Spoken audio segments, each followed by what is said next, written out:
ये कहानी है सिया मेहरा की, 26 साल की, दिल्ली की एक ट्रू मिस्ट्री पॉडकास्टर। उसका शो था डार्क इंडिया फाइल्स, जहां वो इंडिया के अनसॉल्व्ड केसेस, माइथोलॉजी, हॉरर और लोकल लेजेंड्स को वॉइस देती थी। सिया के लिए डर सिर्फ कंटेंट था, जब तक डर ने खुद सिया को कंटेंट नहीं बना दिया।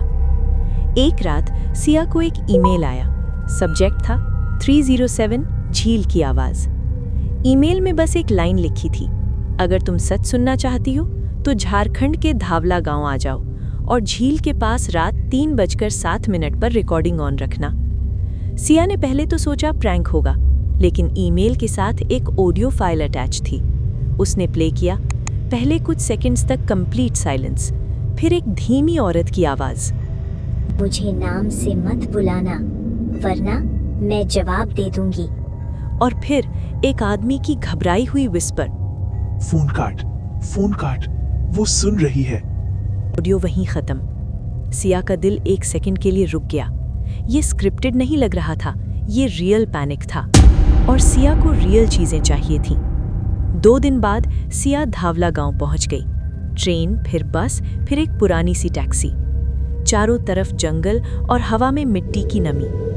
गांव में उसे रिसीव करने आई सरस्वती दी, 40 साल की, सिंपल फेस, लेकिन आंखों में एक ऐसा डर जो फेक नहीं होता।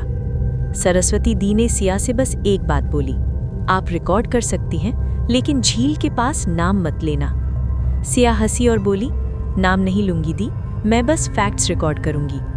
सरस्वती दी ने उसे ऐसे देखा जैसे वो पहले ही जानती हो कि यहाँ फैक्ट्स काम नहीं आते। गांव के बीच में एक पुरानी झील थी, धावला झील। दिन में नॉर्मल, पर शाम के बाद पानी का रंग ऐसा हो जाता था जैसे उसमें आसमान नहीं कुछ और उतर आता हो। गांव का रूल था, रात में कोई झील के पास नहीं जाएगा।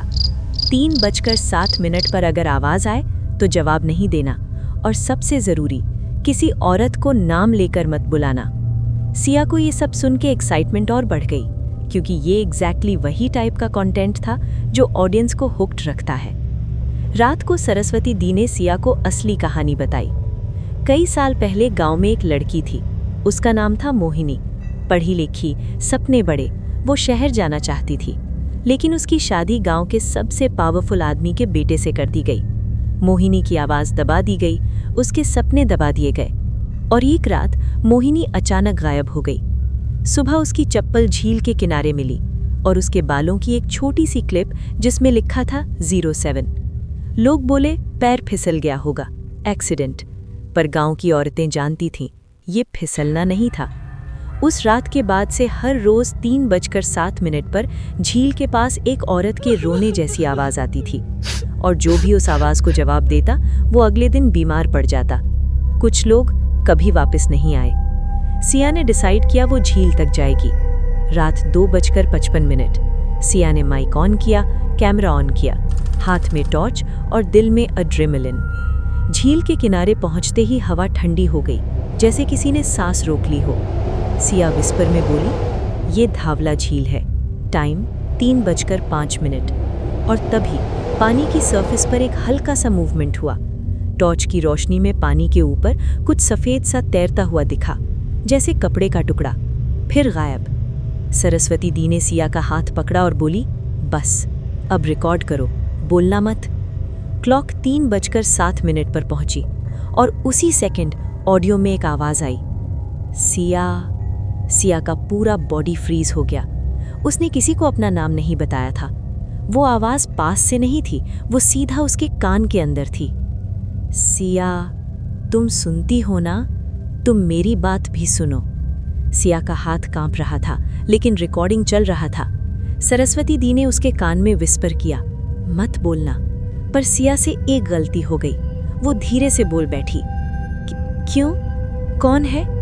बस एक शब्द, और हवा बदल गई। झील का पानी जैसे उबलने लगा। टॉर्च की रोशनी में पानी के अंदर एक चेहरा दिखने लगा। चेहरा नहीं, चेहरों का मिक्स। कभी एक यंग लड़की, कभी एक बूढ़ी औरत, कभी सरस्वती दी जैसी, और फिर सिया जैसी। सिया ने पीछे हटना चाहा, पर उसके पैर नहीं हिले, जैसे किसी ने उसे पकड़ लिया हो। और कैमरा ने एक और चीज़ रिकॉर्ड की। सिया की परछाई उसके पीछे नहीं थी, सिया की परछाई झील के अंदर थी। सिया की सांसें हैवी हो गईं, उसका दिमाग स्क्रीम कर रहा था पर आवाज बाहर नहीं आ रही थी। तभी पीछे से किसी के तेज कदमों की आवाज आई। गांव का पंडित महेश बाबा, हाथ में कलश, लाल धागे और कुछ चूड़ियां। वो काम था जैसे ये सब उसके लिए नॉर्मल हो। उसने सिया को देखा और बोला, बहुत अच्छा, मीडियम मिल गया। सिया हड्डी तक ठंडी हो गई। मीडियम? किस चीज का? बाबा मुस्कुराया, झील वाली का। जिसे तुम लोग आत्मा कहते हो, हम उसे पावर कहते हैं। सरस्वती दी गुस्से में बोली, आप हर साल यही करते हैं, किसी औरत को डराकर उसे झील तक खींचते हैं। बाबा की आवाज सख्त हो गई, डर जरूरी है, डर से गांव कंट्रोल में रहता है। फिर बाबा ने सिया की तरफ देखा और बोला, तुम्हारी आवाज फेमस है, तुम्हारे अंदर वो गई तो हमारी पूजा भी वायरल हो जाएगी। सिया को समझ आ गया, ये मिथ नहीं था, ये ट्रैप था। ये झील का कर्स नहीं, इंसान का प्लान था। सिया ने डरते हुए रिकॉर्डर उठाया और धीरे से बोला, अगर आप ये सुन रहे हैं तो याद रखना, झील की आत्मा सबसे डरावनी नहीं है। डरावना वो इंसान है जो उसे इस्तेमाल करता है। इतना बोलते ही तेज हवा का झोंका आया, दिए बुझ गए और बाबा का कलश उसके हाथ से गिर गया। झील के अंदर से वही आवाज आई, अब तुम बोलोगी और दुनिया सुनेगी। अगला सेकंड सब कुछ शांत। सुबह गांव वालों ने कहा, रात में बाबा का पैर फिसला, वो झील में गिरा और डूब गया। पर सिया गायब नहीं हुई। वो वापस ट्रेन में थी, हाथ में रिकॉर्डर और आंखों में एक अजीब सी चमक थी, जैसे वो अकेली नहीं थी। उसने प्ले दबाया। पहले उसकी खुद की आवाज आई जो उसने रिकॉर्ड की थी। फिर रिकॉर्डिंग के बीच में एक दूसरी आवाज आ गई, वो आवाज जो सिया ने कभी बोली ही नहीं थी। अगर तुम ये सुन रहे हो तो समझ जाओ, अब मैं तुम्हारे साथ हूं। और ऑडियो के एंड में एक बहुत धीमी विस्पर, 3:07 फिर आएगा। आपको क्या लगता है, ये रिकॉर्डिंग ग्लिच थी या झील ने सच में उसका नाम लिया? और हाँ, रात 3 बजे अगर किसी अननोन नंबर से कॉल आए तो प्लीज नाम सुन के भी रिप्लाई मत करना, क्योंकि कभी-कभी आवाज सिर्फ ऑडियो में रिकॉर्ड नहीं होती, वो आप तक पहुंच जाती है।